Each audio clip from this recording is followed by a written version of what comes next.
Jana and dear students, so today we are going to start our topic which I have left in the previous class, that is volume by weight percentage.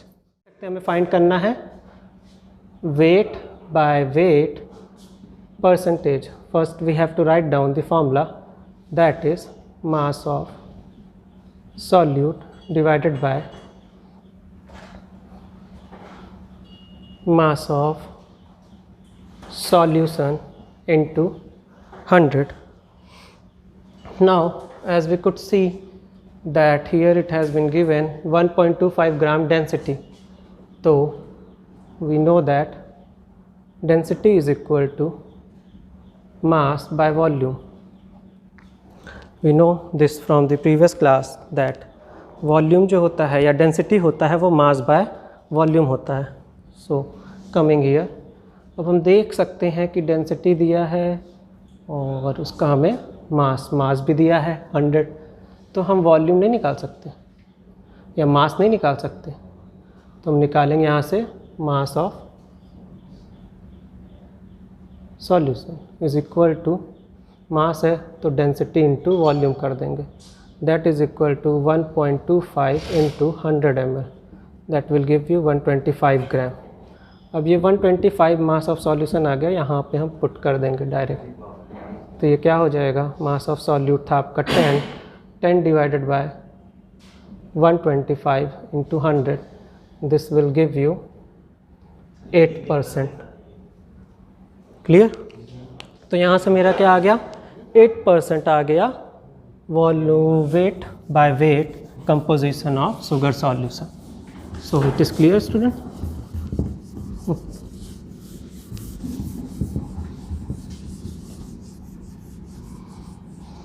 So coming to the next slide, if we do the reverse of this, reverse simply means अगर देखिए यहाँ पे क्या है, sugar solution वही 10% है, but here weight by weight percentage is provided and volume by weight percentage we have to calculate and density is 1.2 gram.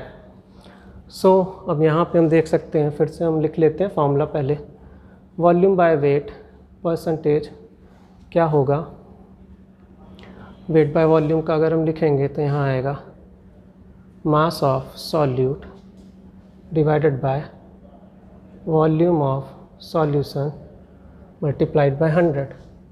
और देख रहे हैं हम यहाँ पे क्या दिया है, हमको डेंसिटी दी है 1.2 ग्राम और वॉल्यूम चाहिए, तो हमने इसके पहले ही देखा था दैट वॉल्यूम क्या था हमारा, density into volume, mass is equal to density into volume होगा, तो हमें वॉल्यूम चाहिए, तो वॉल्यूम क्या हो जाएगा, volume is equal to mass by density, mass हमारा 100 और डेंसिटी है 1.2 ग्राम पर मिलीलीटर. सिंपली हम इसको ऊपर वाली इक्वेशन में पुट कर देंगे, तो मास दिया था 10 बाय 100 बाय 1.2 मल्टीप्लाइड बाय 100, 100 से 100 कैंसिल आउट हो जाएगा, 10 into 1.2 that will give you 12%. So is it clear that you are able to see how we have calculated volume by mass and mass by volume.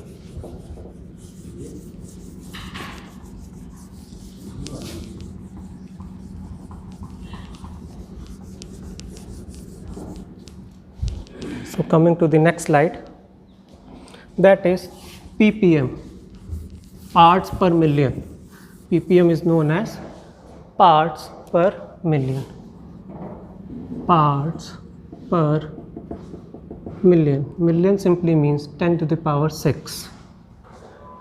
As 10 to the power 6, it simply means that अगर हम इसको पढ़ें 5 ppm sugar solution dissolve है इन a solution, तो ये simple बता रहा है 5 ग्राम शुगर का डिज़ोल्व है 10 to the power 6 parts of solution में.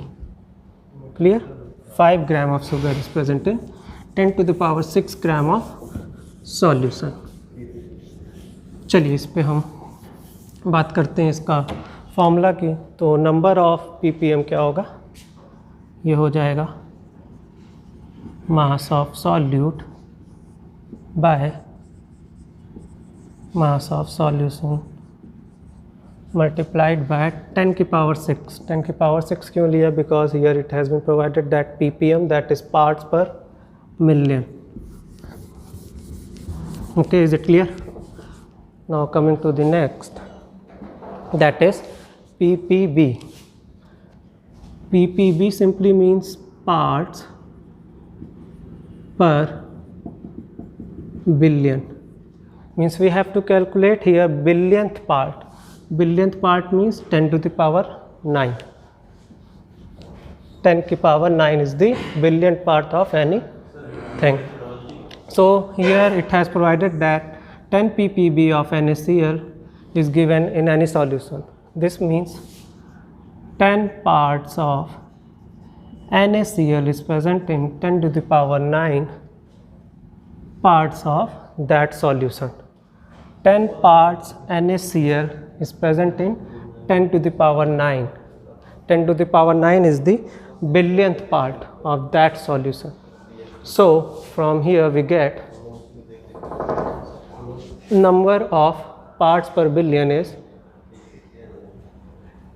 mass of solute divided by mass of solution multiplied by 10 की power 9.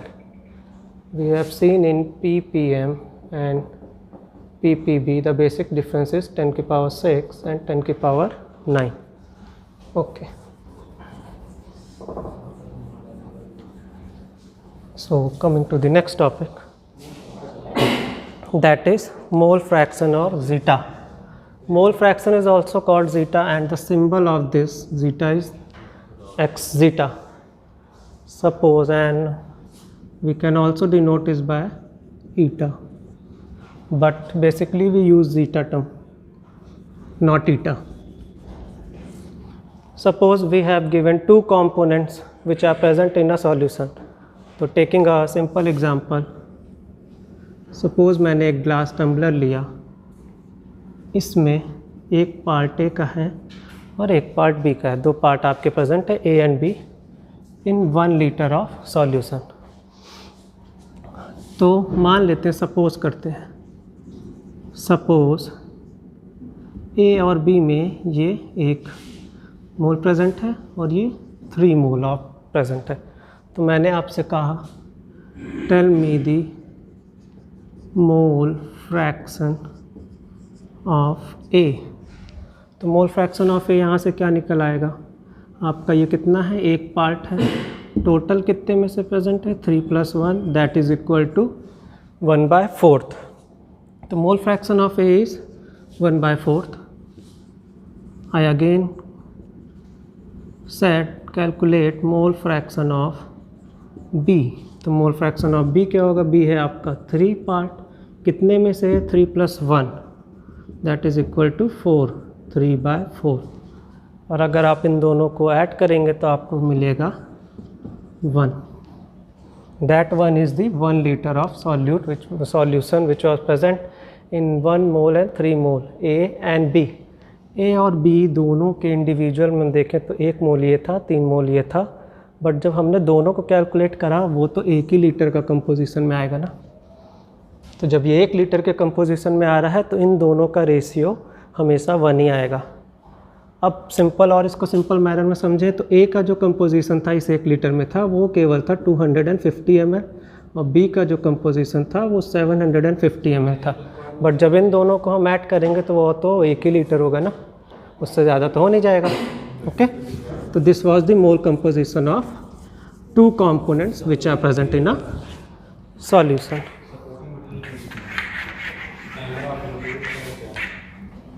Okay, now if we calculate the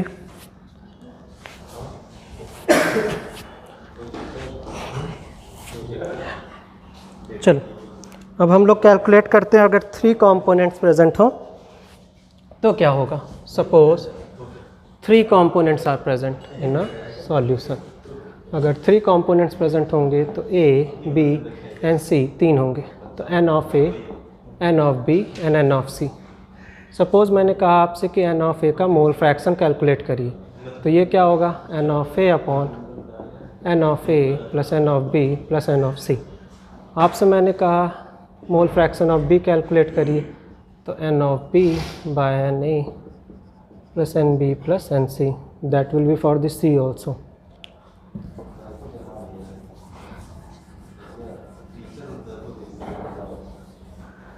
suppose यहाँ पे लिखा है ना मोल फ्रैक्शन ऑफ ए, तो ए का जब मोल फ्रैक्शन कैलकुलेट करेंगे तो वो क्या होगा, आपका जो मोल फ्रैक्शन था ए का, मतलब ए का कंपोजिशन कितना प्रेजेंट है किसी भी सॉल्यूशन में अपॉन ए प्लस बी। ठीक है, ए का कितना कंपोजिशन प्रेजेंट था उस टोटल सॉल्यूशन में से, ये था ये बी था, तो ये ए कितना प्रेजेंट था और टोटल में से ए प्लस बी में से, तो यही तो मोल फ्रैक्शन ऑफ ए होगा। चलिए अब नेक्स्ट पे आते हैं।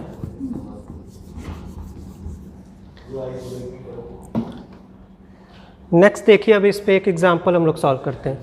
Suppose 40 gram of NaOH is present and 54 gram of H2O। तो 40 ग्राम NaOH प्रेजेंट है, 54 ग्राम H2O में, हमें मोल फ्रैक्शन फाइंड करना है X ऑफ NaOH का। तो सबसे पहले नंबर ऑफ मोल्स का फॉर्मूला हम देखते हैं क्या होता है। नंबर ऑफ मोल्स जब भी कैलकुलेट करते हैं वो होता है हमारा मास अपॉन मॉलिक्यूलर मास। हमेशा याद रखिएगा नंबर ऑफ मोल्स की बात कर रहा है तो आप एवोगैड्रोस नंबर पे नहीं चले जाएंगे, अदरवाइज़ आपके लिए केमिस्ट्री वैसे ही टफ है और टफ हो जाएगी।